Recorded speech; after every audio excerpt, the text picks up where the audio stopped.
Following is a question from one of my students in my online course on crisis communications.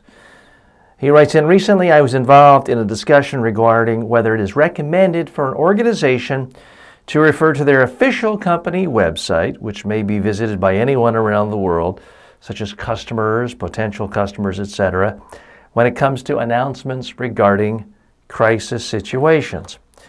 In my view, negative news should not be allowed to attract the attention of any interested party, such as the media, to the official website of an organization.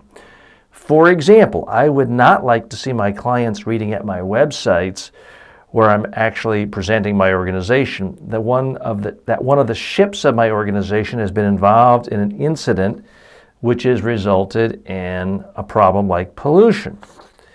Instead of making relevant announcements through their website, I would recommend the affected organization to inform the media directly and by no means upload messages with negative impact on their website.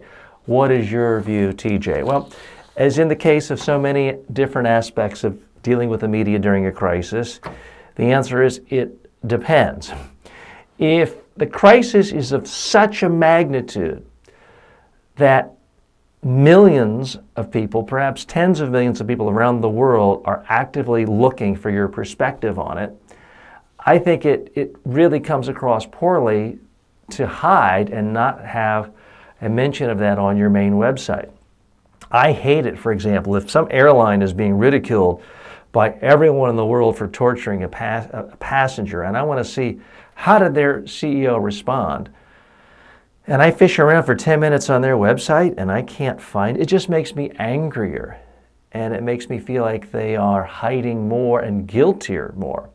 Now, let's say you're part of a huge conglomerate and you have one tiny boating company in Malaysia and it's less than 0.001% of revenues for your whole company.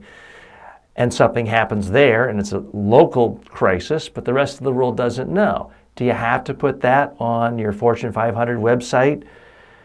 And if you're a $500 billion company, well, no, you've got to use some judgment there. But if it's a true crisis, meaning it's a big story, it could really damage your whole reputation, I think you need to do everything you can to make it easy for people who want to hear your perspective to find it.